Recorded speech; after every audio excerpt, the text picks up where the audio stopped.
राम कथा सुंदर कर तारी, संशय बिहग उड़ावन हारी।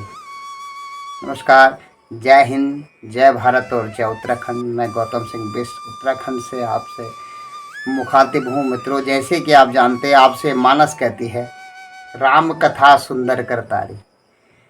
यह मानस की जो कथा है, जो तुलसीकृत रामचरितमानस लिखी गई है, अगर यह हर घर में होनी चाहिए।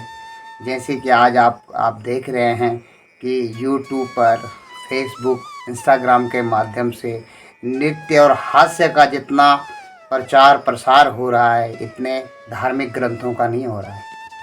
तो मानस कहती है राम कथा सुंदर कर तारी, संशय बिहग उड़ावन हारी। तो आप कहते हैं कि हमारे मन में तो कोई संशय नहीं है, क्योंकि आप बहिर्मुखी लोग हमेशा जानते हैं कि उनके मन में कोई संशय नहीं है।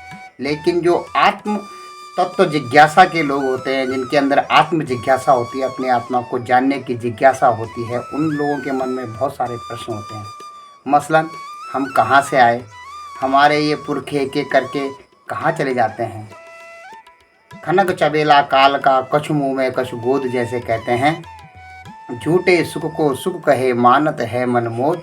और खनक चबेला काल का, कछु मुँह में कछु गोद। झूठे सुख को तुम सुख कहते हो और मन में प्रसन्न होते हो,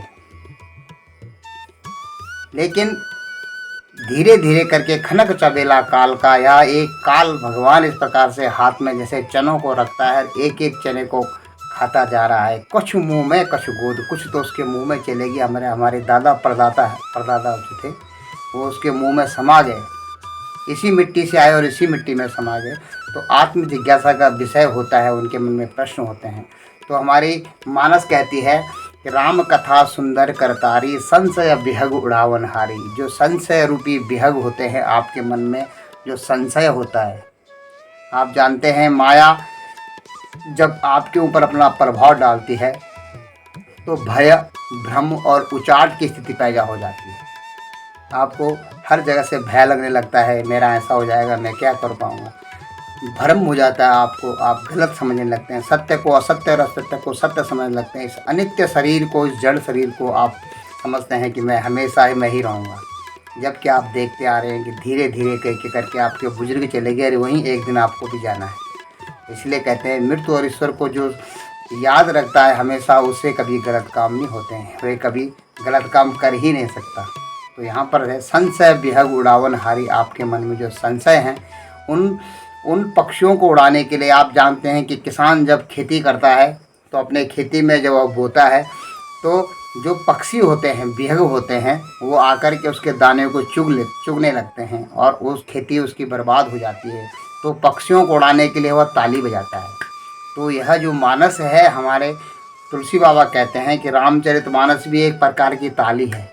राम कथा सुंदर कर तारी, संशय बिहग उड़ावन हारी। जो आपके मन में संशय है, जिससे भय, भ्रम और उचाट की स्थिति पैदा हो रही है, जिससे आप अपनेपन को न समझ पा रहे हैं और परायों में अपने की तलाश कर रहे हैं। जबकि यह सारा जगत धंधरा के बीच में यूं ही गड्ढे रह जाओगे, पशु भी बंधे रह जाएंगे जब कूच के दिन आएंगे। यही आपका इतिहास है और मरघट से आगे कोई आपको मुँह भी नहीं दिखलाता है।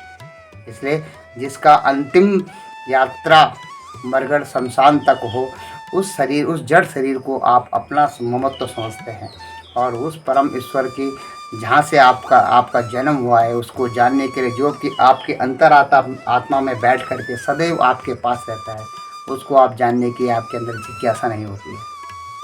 तो मित्रों, रामायण के जिस प्रसंग में आप देखते हैं कि अगर किसी किसान ने अपने बगीचे को खुला छोड़ दिया, उसमें किसी प्रकार की बुआई नहीं करी, रोपण नहीं किया, सही तरीके से व्यवस्थित करके अपने पेड़ पौधे नहीं लगाए, तो कुछ ही दिनों में उसमें झाड़ झंकार पैदा हो जाती है। यह प्रकृति का नियम है। इसी प्रकार जो आपके मन की जहाँ पर उपजाऊ विचार होने चाहिए, जो शास्त्रों की शिक्षा के अनुसार उपजाऊ विचार पहले होते थे। 25 साल का जब वह अपना उसका आश्रम का जीवन होता था, उसके बाद वह गृहस्थ जीवन काटता था, उसके बाद 51 के बाद वह वानप्रस्थ जीवन के लिए अग्रसर होता था और फिर अंतिम में संन्यास जीवन हुआ करता था। तो अभी आप लोगों के सामने जितनी हमारी उम्र हो चुकी है, हम इतने वृद्ध नहीं हुए कि हम संन्यास में चले गए, लेकिन वानप्रस्थ तक हमने अपना जो कालखंड है उसे पूरा कर दिया है। जैसे आपके 50 के ऊपर आपकी उम्र जाती है तो आपकी लिपि कहते हैं 51, अर्थात वन की तरफ आपका वनगमन के लिए आप अपनी तैयारी करो। 52, 51, 52 के साथ ही आपको समझ लेना चाहिए कि यह आपको बाल प्रशासन की तरफ अगर प्रेषित करने की कोशिश कर रहा है समय। सर्वन समीप शीत भय के साथ जैसे बोलते हैं, दशरथ को तब होश आया जब उसके कानों के यहाँ के बाल उसके सफ़ेद हो गए। ठीक है, मनो जठरपन अस उपदेशा, इस प्रकार से जैसे जठरपन बुढ़ापा उसको उपदेश दे रहा होगा कि अब तुम वृद्ध हो चले हो, अब तुम अपने परिवार की जो बागडोर है वो श्री राम को दे करके आप वनगमन की तैयारी करो। लेकिन उनके भाग्य में कुछ और था, वह नियति के ऊपर हम छोड़ते हैं। इसलिए राम कथा सुंदर करतारे संशय विहग उड़ावन हारे, आप अपने मन में भी विचारों अच्छे अच्छे विचारों का रोपण कीजिए। आप अच्छे अच्छे विचार जहाँ से आपको मिलते हैं उनको प्रोत्साहित कीजिए, उनके साथ जुड़िए, उनके साथ अपना लगाव रखिए।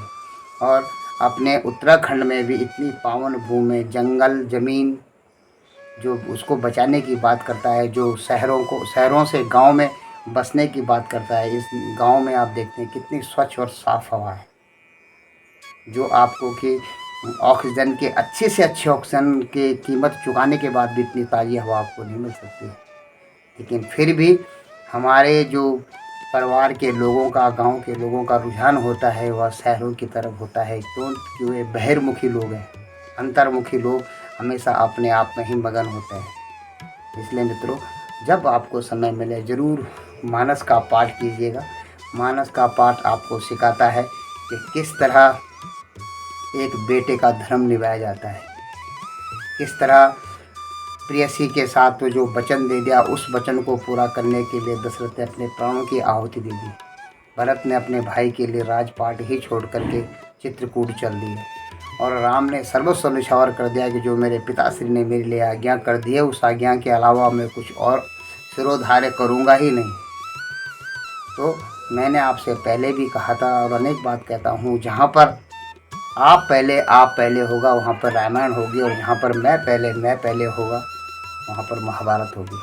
और महाभारत में आप देखते हैं कि कौरव और पांडव दोनों परिवारों, दोनों भाइयों के बीच में इसीलिए जंग हुई थी कि उसने कहा कि मैं को आपको इस संपत्ति का एक टुकड़ा भी नहीं दूंगा, चाहे उसके लिए हमें कितनी बड़ी युद्ध की तैयारी ही क्यों न करनी पड़े। और अंत तो गत्वा आपने देखा कि दुर्योधन के पक्ष के सभी लोग जो विधर्मी थे वे इस धर्म युद्ध में मारे गए। जबकि उसको आप धर्म युद्ध नहीं कह सकते हैं, धर्म युद्ध किसी बर्तन और किसी ज़मीन के बंटवारे के लिए नहीं होता है। जबकि रामायण में देखिए भरत ने कहा ये नहीं यार राज आपका है, आप लोग, राम कहते हैं कि पिता ने आपको आज्ञा दी है आप रखो, और दोनों भाई बन जाने के लिए कितने उतावले थे।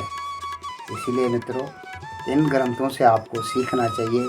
ऐसे ऐसे ग्रंथों की बातें, ऐसे ऐसे अपने धार्मिक पुराण शास्त्रों की बातें, वेदों की बातें हम आपसे शेयर करते रहते हैं, लेकिन आपका रुझान कहीं और ही रहता है। आप हो सकता है कि अपने स्वभाव के, अपनी उम्र और आपके रुझान के कारण आप अपने इंद्रियों के वशीभूत हों, रूप रस और गंध शब्द स्पर्श के से भागना ही आपका आप उसी को ही अपना कर्तव्य समझते हों, और युवा होने के नाते आपका रुझान किसी और तरफ को भी है।